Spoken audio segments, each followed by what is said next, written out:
What's good YouTube, it's Adam from I'm a Music Mogul and welcome to another video. In this video I'm going to show you a new way to look at Logic's step sequencer. Maybe you're used to just using it as a step sequencer should. If I go ahead and bring in a drum kit here, the classic way to use a step sequencer is just to step input your drums. You know, just something like that.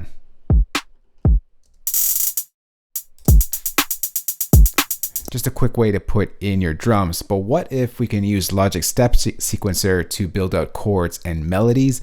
And I'm going to show you that today. So if I go ahead and delete this, I'm going to bring in a piano instance here. And I'm just going to just tap this right here, just so I could bring in that step sequencer pattern. If you don't have this down here, you could just go ahead and control click in the timeline, create pattern region. First thing that we're going to do here is give ourselves a scale to work within the step sequencer. Right now it's just, you know, C, D, E, F, G, A, B, C, but we're going to change that to a scale. What you want to do is hit the pattern browser right over here, go to templates, and because we do a lot of trap on this channel, let's go to a minor scale. So we're going to select this right over here, minor, but of course you can select any other scale that you like. I'm just going to select it to minor. Now that gives us a C minor scale, because that's what it's set to right now. It starts at C, and there's our minor scale. Any note that I play within this sequencer right here is in the C minor scale. But what if I didn't want the C minor scale? I can go over to my inspector tab right over here, and under my pattern section, I can set my pattern key. So right now, of course, we're in the C minor scale, and we can go ahead and change that to anything we like. So let's change it to, let's say, a D minor scale. And as you noticed, all these notes have changed to whatever scale or note that we put here. So I'm going to go back to D minor. I think we'll start off with that. And now we can start to build out chords and melodies within Logic's step sequencer. To build out a chord really easily, you just gotta hit the root note, D, skip one lane, put a note there, skip one lane, put a note over there, and you just gave yourself the D minor chord. If you follow this formula for every chord, you'll be able to build out chords really easily. But of course, you can go ahead and play around with the note placements and have fun with it as you like. But now there is one problem. This chord, it's very static. It's like sort of like a stab. But we want it to ring out like a chord, right? So there's another thing that we could do here, and that is we're going to go over to this right over here, and we're going to change it over to the tie mode. And what tie mode allows you to do is stretch out that value. So if I stretch that out, now I'm going to get that sustained chord that we're used to. And if that's not long enough for you, we can just go ahead and drag that out further. And it ties that. So if I go back to this, it ties those step input points to that long range that we just said. And that just gives you a lot easier way to work with chords. Maybe we'll just slow down our tempo here to like 83 beats per minute. Something simple, and let's build out a pattern here. I'm just going to go back to our tie mode, and I'm just going to bring this back here. And let's build out a pattern with just chords.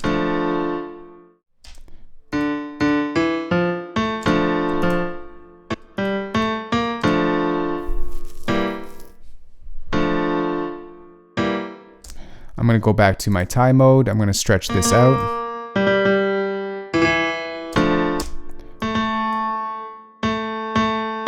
I'm going to bring these back as well. Just so that's, if we added a melody on top, we can have that later. So let's go ahead and put in another note here. Whoa. Go back to our step input. Do something like that. Bring back our tie mode. And of course, you can play around with whatever notes you want to play in the chord. I'm just randomly putting in values here.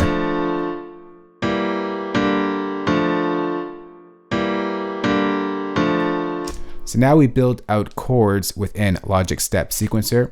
I can go ahead and add in notes on top of this chord and make it at a 7th or a 9th chord. If we bring the tie, we can do that.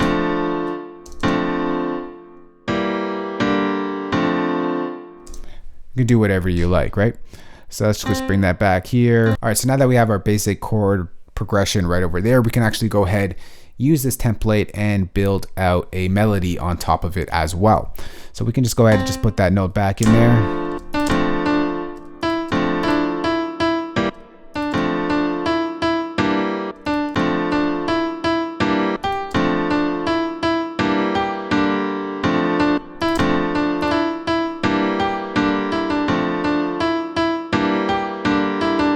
And because you're locked in a certain key or scale, you can pretty much place the note anywhere you like and it's going to sound decent. Now, it might not sound good and you can maneuver it, but for the most part, it's going to sound good because you're locked to this scale.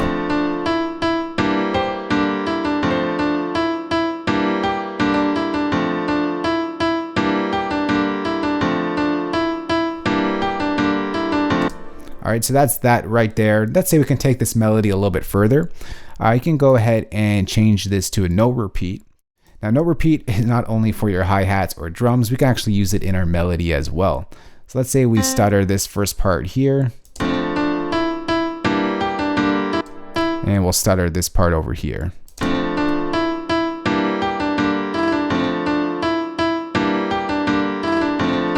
So now we build out a chord and a melody all within our step sequencer, very simply. And now this is just a piano sound, so it might not sound as good, but we can go over to a preset here.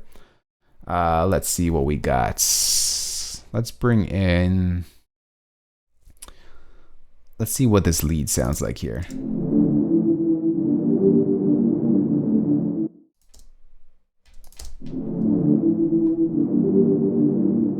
And you can play around with whatever sounds you want to use. This one sounds a little low, so what we can do here, we can push this entire pattern up 1 octave.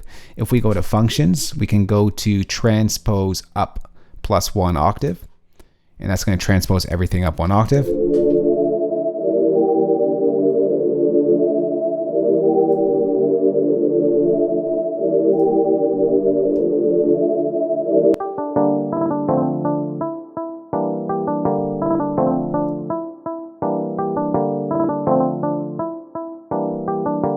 That sounds pretty cool.